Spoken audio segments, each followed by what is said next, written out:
This is a Let's Talk Church Safety and Security microsode with your host, Paul Buckner. Hey, sheepdogs, let's talk about one more reason to network with other churches. So you're doing church safety. Let's talk about one more reason to network with other church safety teams and especially other church safety leaders. So one of the things, I built some amazing friendships over the years doing this. One of the things that I will tell you is having those friendships will be encouraging to you at several points, but I'm aware of a situation where a gentleman really got stepped on by a member of his church that is in a position of authority. And it really, really hurt him, really hurt him bad. And so we're talking, and the ability to talk to somebody outside of your chain of command, because it's kind of hard sometimes in a church to go to, if you got somebody that you're struggling with a forgiveness issue and you need to go to somebody that might be the person you're having trouble with the forgiveness issue with, sometimes people will hurt you and completely not comprehend that they hurt you. Or, I hate to say this, they may not care. And we got to let God work on them. And so we need the ability to network with people outside of our own church. I don't know how many times I've been hurt severely and in an environment, and I've been able to talk to somebody an hour away to hundreds of miles away, that I was able to say, hey, this is what happened. I'm really hurt over it. You can get a fresh perspective on it. There's no immediate vicinity bias, and then it's not getting back to that person. So I've had situations where I'm like, I really covet your prayers right now. Please pray. And so when this individual was kind of unpacking that situation for me, I was like, whoa, yeah. And so we're able to have this fantastic conversation. And trust me, I've been hurt before. And it's a way to detach from the situation. And hopefully through prayer and finding the right words, maybe we can get resolution. But sometimes there's situations where we can't. I've had people very deeply wound me that could not understand that they'd wounded me. And I was able to give it to God and pray with somebody that became my prayer partner that was not in the immediate vicinity. And that detachment helped me. And a lot of times that person even helped me formulate the words for when I was able to speak to that other person about it. And in some cases, I just let things go. And I've had people that have very deeply wounded me that could never understand it, that to this day, they have no idea how badly they hurt me.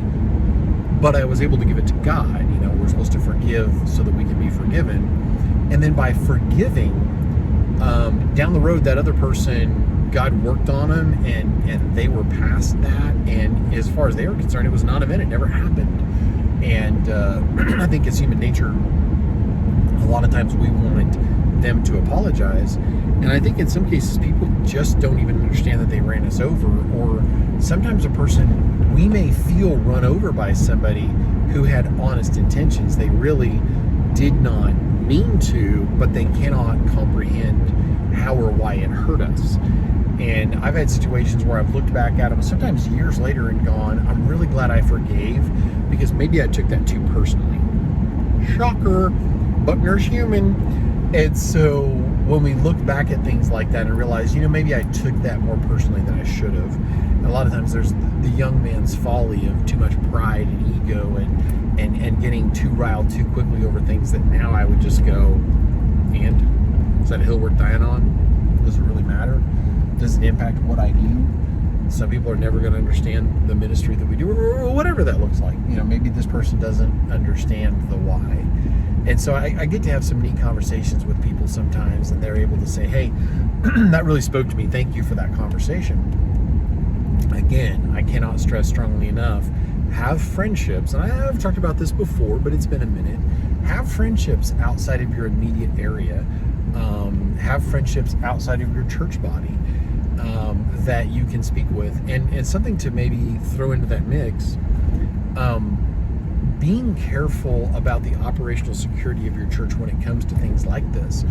I have friends that I've made in the church safety space that if they're not in my immediate vicinity, they don't know what church that I minister at. And that operational security, that's just a free little tidbit I'm throwing on the back. That operational security can protect us. James McGarvey talked about having a visitor to their church, and a guy walked up in that conversation. The guy walked up and said, "Hey, this is so-and-so. This is James McGarvey. He's in charge of security at our church."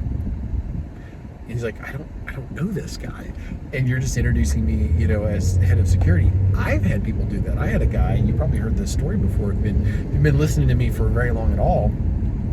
But this guy literally came up to me at my last church and said, "Hey, this is Paul Buckner. He's in charge of security here at the church. This is so-and-so. It's his first Sunday here, and he wants to join the security team." And alarm bells are going off. It was way, way back earlier in the church security world. And it was a long time ago, and I was a little bit alarmed, and this person was definitely doesn't look right.